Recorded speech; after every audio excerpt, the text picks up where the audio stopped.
معیاری سہولت فراہم کر رہا ہے۔ نشتر اسپتال میں عوام کے علاج کے لیے 35 شعبے کام کر رہے ہیں اور اس اسپتال کا برن یونٹ پورے جنوبی پنجاب کو میڈیکل کور دے رہا ہے۔ نشتر اسپتال اس علاقے کے لوگوں کے لیے کسی نعمت سے کم نہیں، جہاں ہر ماہ 6.5 لاکھ سے زائد مریض فیضیاب ہوتے ہیں اور 6000 مریض روزانہ OPD میں آتے ہیں اور 2500 کے قریب ایمرجنسی میں لائے جاتے ہیں۔ میں سمجھتا ہوں یہ ایک شاید ریکارڈ ہوگا۔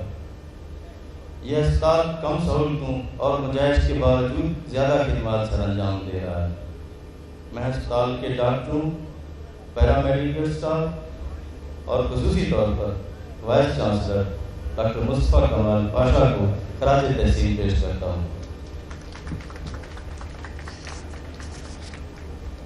اور میں آپ کو بتانا ضروری سمجھتا ہوں کہ نشتر اسپتال کے تعمیر و توسیع کے 10 میگا پروجیکٹس جلد تکمیل کو پہنچ جائیں گے۔ ان پر 7 ارب 20 کروڑ روپے کی لاگت آئے گی اور رواں بجٹ میں اس مقصد کے لیے 4 کروڑ روپے مختص کیے جا چکے ہیں۔ امراض قلب کے لیے چوتھی پرویز ضلعی انسٹیٹیوٹ آف کارڈیالوجی اور Multan institute of kidney disease بھی موجود ہے۔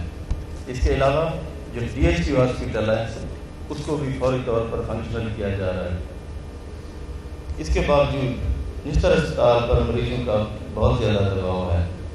1700 بیڈ کی گنجائش کے باوجود نشتر اسپتال کئی گنا زیادہ مریضوں کو علاج کی سہولت میسر کر رہا ہے۔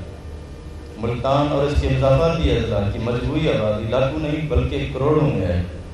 نشتر اسپتال کا فیز 2 آج سے 10 سال پہلے بن جانا چاہیے تھا۔ میں سمجھتا ہوں یہاں نشتر فیز 2 ہی کافی نہیں، بلکہ لاہور و دیگر شہروں کی طرح ملتان میں کئی بڑے اسپتال بننے چاہیے، لیکن ایک خادم اعلیٰ عوام کی خدمت کی بجائے اپنی تشہیر پر زیادہ توجہ دیتے تھے۔ پاکستان تحریک انصاف کی حکومت 6 ارب روپے کی لاگت سے اس اسپتال کا پہلا مرحلہ مکمل کرے گی، جس میں 120 bed emergency, neuro sciences, orthopaedic, surgery, medicine, gynae, پیٹھ اور ICU وغیرہ بنائے جائیں گے۔ رواں بجٹ میں اس کے لیے فوری طور پر 2.5 ارب روپے مہیا کر دیے گئے ہیں۔ M4 موٹر وے، بھاولپور ہائی وے، مظفر گڑھ DG خان ہائی وے، ملتان سکھر نئی موٹر وے جیسی 4 اہم شاہراہوں کے سنگم پر واقع ہونے کی وجہ سے ملتان نشتر اسپتال فیز 2 جغرافی اہمیت کی حامل ہے۔ اس میں روڈ ایکسیڈنٹ کے مریضوں کو پہنچانے میں آسانی ہوگی، کیونکہ نشتر اسپتال کی قدیمی عمارت چاروں طرف سے آبادی اور تجارتی مراکز میں گھیری ہوئی ہے۔ فیز 2 کی 57 ایکڑ پر تعمیر سے نہ صرف نشتر اسپتال پر مریضوں کا بوجھ کم ہوگا بلکہ انہیں علاج کی بہترین سہولتیں میسر ہوں گی۔ شہر کے قریب شجاع آباد روڈ پر واقع اس منصوبے کی پہلے فیز میں 500 بیڈ کا اسپتال بنایا جائے گا اور دوسرے فیز میں 500 بیڈ کا بلاک بنے گا اور تیسرے فیز میں میڈیکل کالج اور پیرامیڈیکل کالج اور نرسنگ کالج تعمیر ہوں گے۔ نشتر اسپتال فیز 2 پاکستان کا سب سے جدید اور اعلیٰ ترین اسپتال ہوگا۔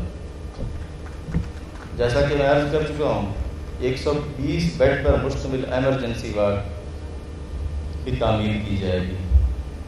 نشتر اسپتال کے فیز 2 کے تعمیری منصوبے کو جلد از جلد تکمیل کے مراحل سے گزارا جائے گا۔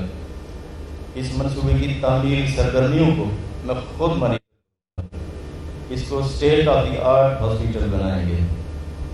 اس موقع پر میں یہ عرض کرنا بھی ضروری سمجھتا ہوں کہ آپ کی حکومت پرویز الہی انسٹیٹیوٹ آف کارڈیالوجی میں نئی OPD نئے بلاک کے منصوبے پر بھی کام کر رہی ہے، جس کی لاگت 2 ارب روپے سے زائد ہے۔ اس منصوبے کی تکمیل سے 280 بیڈز کے اضافے کے ساتھ اس اسپتال کی مجموعی گنجائش 480 بیڈ تک پہنچ جائے گی۔ اور آپ کو یہ بھی بتانا چاہتا ہوں کہ حکومت نہ صرف نشتر فیز 2 اسپتال بنا رہی ہے بلکہ پرانے نشتر اسپتال میں فارمیسی اور اسٹور بلاک وغیرہ بھی بنائے جا رہے ہیں اور اس میں جدید طبی آلات بھی مہیا کیے جا رہے ہیں۔ پاکستان تحریک انصاف کی حکومت کی ترجیحات میں صحت اور تعلیم سر فہرست ہیں۔ انصاف کارڈ کا منصوبہ اپنی نوعیت کا منفرد منصوبہ ہے۔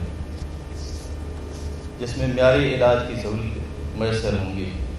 ملتان میں 3,16,000، بہاڑی میں 1,68,000، کھانیوال میں 1,68,000 انصاف کارڈ فراہم کیے جائیں گے۔ پاکستان تحریک انصاف کی حکومت عوام کی خدمت کا مشن لے کر اقتدار میں آئی ہے، اور آپ کو یقین دلاتا ہوں ہم اس مشن میں پیچھے نہیں ہٹیں گے۔ وسائل کی کمی اور دیگر رکاوٹیں عوامی خدمات کی راہ میں حائل نہیں ہو سکتی۔ اس کے علاوہ انشاءاللہ اس بجٹ میں جو میجر آرٹریز ہیں ہمارے صوبے کی، جو روڈ کی، انشاءاللہ ہم ان کو بھی شامل کر رہے ہیں۔ اس بجٹ کے بعد جنوبی پنجاب سیکٹریٹ کا کام بھی عمل میں لایا جا رہا ہے، جس سے انشاءاللہ جنوبی پنجاب میں محرومیوں کا خاتمہ ہوگا۔ جس طرح ہمیشہ سے ہوتا تھا کہ فنڈز کی ایلوکیشن تو کر دی جاتی تھی، لیکن ان کی جو ریلیز تھی وہ نہیں کی جاتی تھی، اب انشاءاللہ وہ بھی نہیں ہوگا اور اس کو پورا حصہ ملے گا، اور انشاءاللہ یہ جنوبی پنجاب ترقی کی طرف گامزن ہوگا۔ بلکہ یہ نہیں، انشاءاللہ آج میں ڈیرہ غازی خان بھی جا رہا ہوں، وہاں بھی ہم صحت کے جو پروجیکٹس ہیں ان کا بھی اعلان کر رہے ہیں۔ یہ انشاءاللہ سلسلہ ہمارا چلے گا، عوام کی خدمت کا سفر جاری رہے گا۔ میں آپ لوگوں کا، تمام آئے ہوئے مہمان گرامی کا، خواتین و حضرات کا ایک دفعہ پھر شکریہ ادا کرتا ہوں۔ پاکستان زندہ باد۔